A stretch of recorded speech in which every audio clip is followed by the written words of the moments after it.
Hugo Bruce and what to expect from him and from Bafana Bafana this AFCON campaign. Number one, Hugo Bruce has to be extremely careful with his words. In summary, for me, he's just harsh. He's harsh. People say, oh, he speaks the truth all the time. Yeah, fine. Whatever it is, you might not like the man, it's okay. But you cannot deny that sometimes what he says can rub people off the wrong way. We've seen what he said against certain players like Lodge. We've seen what he said against certain players and teams like Kaizer Chiefs, right? And of course, he's made very, very big statements at the beginning about Mbogazi and his agent.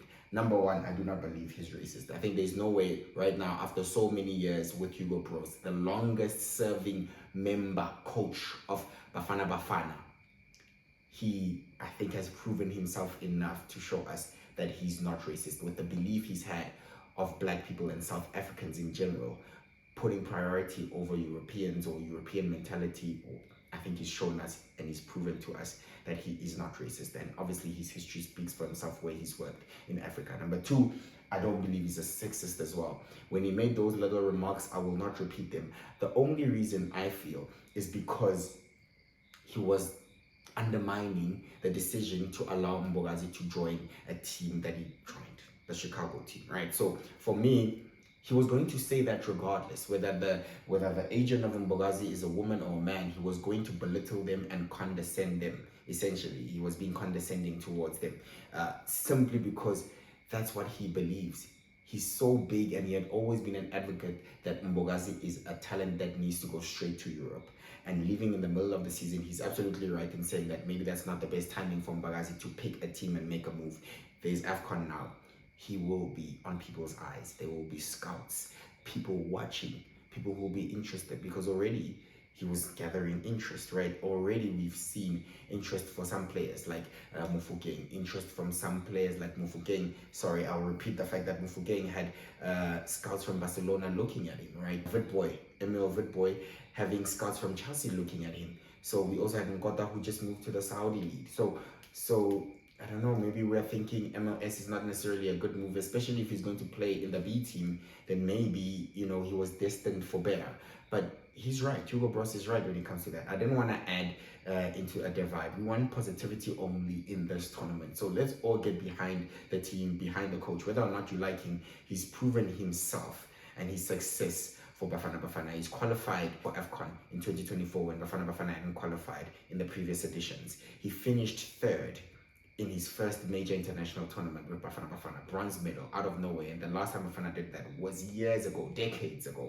That's impressive. He made Bafana qualify for this AFCON too, and will lead Bafana Bafana in it. He also made Bafana Bafana qualify for the World Cup for the first time in decades too. The only time Bafana Bafana qualified, the last time you remember, is the 2010 World Cup, and that was only because we were hosts. You have to go even further back to when we actually earned qualification through our match performances. So what Hugo Bros has done, whether or not we like it or not, is he's made us a successful team. He's changed our mindset, and because of that, he deserves a little bit of credit. He deserves the benefit of the doubt, and he deserves our support, right? So I am backing him all the way, even though that sometimes I do not agree with some of the things that he says. I do not even agree with sometimes how he phrases things. I think he's a mean guy. I just think he's a mean guy. But whether or not I like him does not matter. What's important is what he does on the pitch. So he just needs to be a little bit more careful and a little bit more responsible with his words, though. As a man in that position, wherever you're sitting, you cannot rule out the fact that Hugo Bros, you have to do better when addressing people, right? Number two, the squad that is selected. What do you think of the squad that's selected? I think it's okay. I think it's okay. This is the squad that he believes will bring success for South Africa and Bafana Bafana. I always thought when you go into an international tournament, it's a combination between class and form, right? So between experience and form as well. So he needs to get that balance right, and obviously based on how he wants to approach games and how he wants to play, he selected the players that he has. For example, Mbule was not on anyone's lips last season, but he's in the squad, right? And you obviously have players that are very experienced like Ronald Williams, like Tebogo Mokoena, who will always be there. So it's a good combination of class and form. You also have Mofokeng there, who didn't start the season off well. He had injury, and maybe there was something going on behind him that was affecting his football, but he's coming into it now. The last few games of Mofokeng have been strong, and he's earned a call-up. Some snubs I'm not happy with. I do think Lodge would have been a good factor. I think Lodge would have definitely been something valuable for us to have in the squad, even on the bench, someone to bring on because of his experience, because of his level of football where he's playing, and like I said, his form is absolutely through the charts. He's playing much better football than some of the players that have been selected, and you cannot ignore that.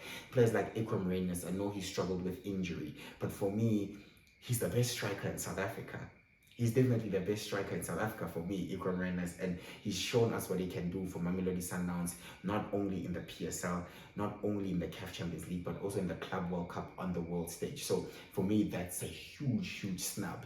And also, I was very interested to see, and I needed to see inclusion of youth. I was thinking players like Vidboy. There's no age anymore, really, in football. There's no minimum age. You have players like Lamine Yamal playing at 16, 17 at international tournaments, right? You have players now playing 18, 16, 17, 18, 19, 20, 21. They are absolute stars in their country and in their team. Starters, players like Desiree Doué in the Champions League final, he can play.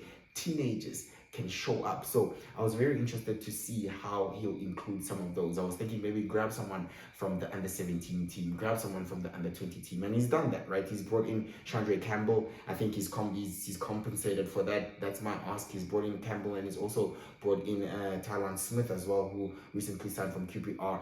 Obviously deserves that call-up as the best under-20. The under-20s won their AFCON. He was player of the tournament, so surely deserves to be with the big boys, and he's done that. So I think he's done well in combining youth and experience, class and form, right? So I think this is a team that he believes in, and I believe in it too. So I believe in the squad. Let's all get behind Bafana Bafana, Hugo Bros, and the team, and let's see how we do. Hopefully we do better than the last time out, where we finished third and got a bronze medal, which means it's a final, because we were only knocked out by Nigeria on penalties. We have to go one better, go to the final, and hopefully win it. Do you believe that we can win it? Let me know. I'll see you in the next one. Bye-bye. Hi guys, this is Ikumele Mkune. I'm with KG Dato. Catch him on YouTube channel. We are football. Please, we are football channel. Sharp. Gentlemen, it's match day. We'll be there. Do you care though? We'll be there.